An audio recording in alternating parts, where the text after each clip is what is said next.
Good morning students. Today I will teach class 8 chapter 4, that is materials, metals and non-metals.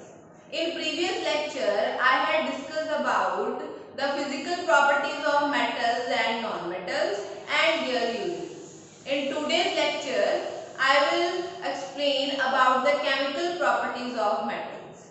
On introducing the chemical properties of metals, there are certain reactions that are involving in metals.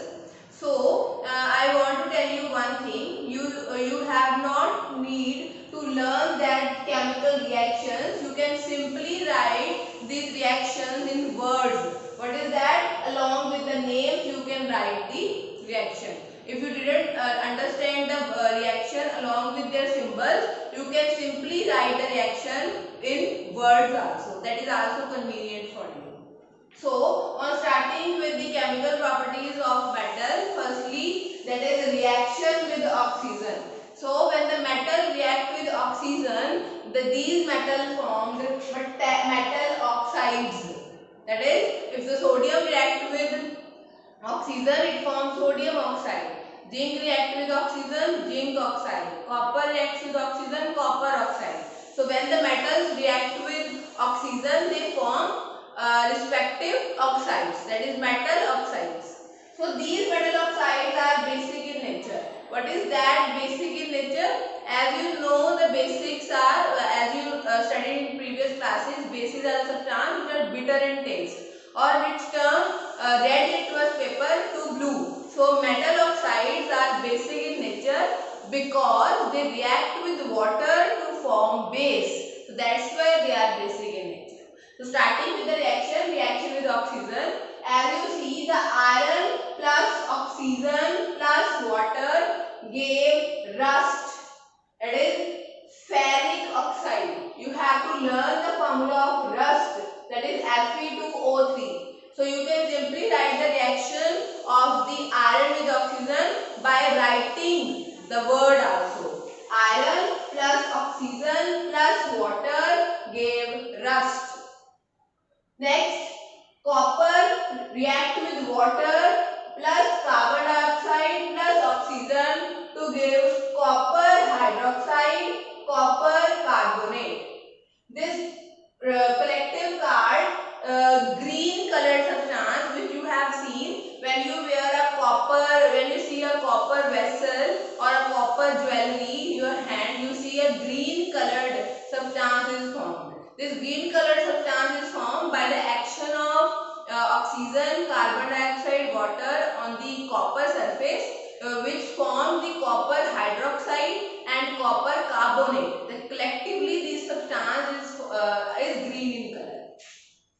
In above reaction, iron react with oxygen and water, it form rust. Rust is rusting of iron, it is corrosion. Then rusting of iron means the orange color substance you have seen on the old iron sheets, or have you seen your lock of your house become hard or not open with the key, you have to apply a oil on it, so that rust is to be removed. The rust is called Fe2O3. So that green colored substance that formed on the copper vessel or copper jewelry or on your skin, that is copper hydroxide or copper carbonate. The next, when silver reacts with hydrogen sulfide or oxygen, it gives silver sulfide and water.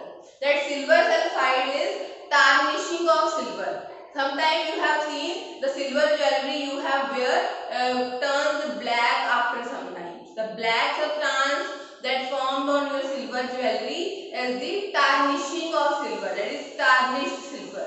It is formed by the action of hydrogen sulfide and oxygen on the silver substance. So it is Ag2S, that is silver sulfide. You can simply write the silver sulfide. If you are not able to learn these reactions, you write the reaction in words. So keep in mind. Next is copper plus oxygen gave copper oxide. That when copper reacts with only oxygen, when copper reacts with carbon dioxide, oxygen and water, it forms the different substance. When copper reacts with only oxygen, it forms copper oxide, and copper oxide is black in color. These are the four reactions with oxygen. So one thing kept in mind on reaction with oxygen, the rusting of iron, the green colored substance formed on the copper surface or copper metals, and the third is tarnishing of silver, and the fourth is black oxide, that is copper oxide is called black oxide. So reaction with oxygen gave four types of different products, and these metal oxides formed during reactions are basic in nature because they react with water to form base. That's why they are basic in nature. So second is reaction with water. So metals react with water, that is sodium react with water to give sodium hydroxide plus H2. That H2 is hydrogen gas. That H2 is hydrogen gas. So magnesium. Firstly, you have to keep in mind, here is a question that is very important. A sodium metal always kept in kerosene oil. Why? So sodium metal kept in kerosene oil because sodium is very reactive metal. It reacts with water, even the moisture, and the catches fire easily. Why it catches fire easily? Because on reacting with water, it gives hydrogen gas. So that hydrogen gas is inflammable. Inflammable means it burns easily. So that's why sodium metals always kept in kerosene oil. So why it is kept in kerosene oil?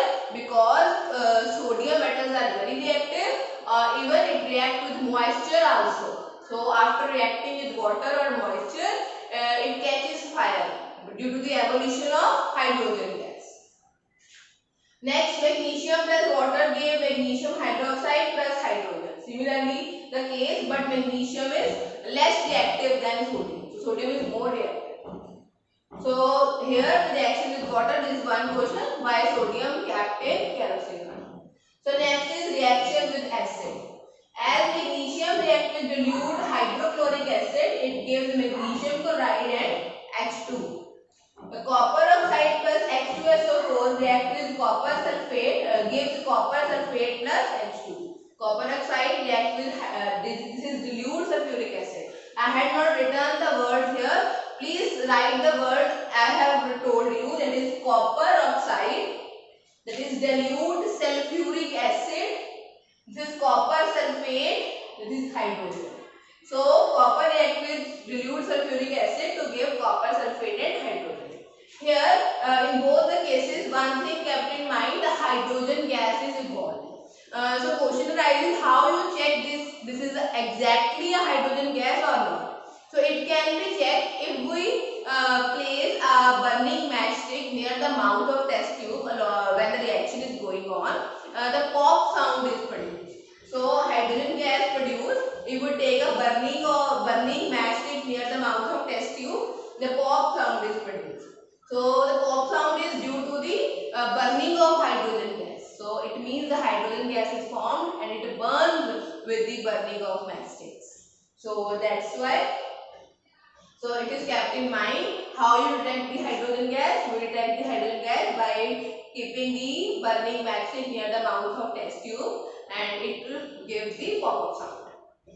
So copper, here one thing noted that the copper does not react with dilute HCl. HCl is hydrochloric acid. So here is the reaction of copper oxide with dilute sulfuric acid. So next is reaction with base. Similarly, as the metals react with acids, it also react with base, but on reacting with base, it gives the salt. For example, zinc reacts with sodium hydroxide. Please write what I told. If you are not writing, you are unable to expand the reaction in exams. So that is zinc react with sodium hydroxide. It gives sodium zincate plus hydrogen. So the procedure of knowing the hydrogen is the same. So here I had completed about the chemical properties of metals. So it is a quite short topic. We have only 4 chemical properties, but you have to keep in mind some points. That is, metal react with oxygen to give metal oxides, which are basic in nature. Metals react with water very vigorously, like sodium. So it produces hydrogen gas, which can easily detect by keeping the burning matchstick near the mouth of test tube. It gives a pop-up sound. So these are the few words or few key points which are related to the chemical properties of metals. With this video, I will attach the PDF file. You can write the work in classwork as well as homework. Thank you.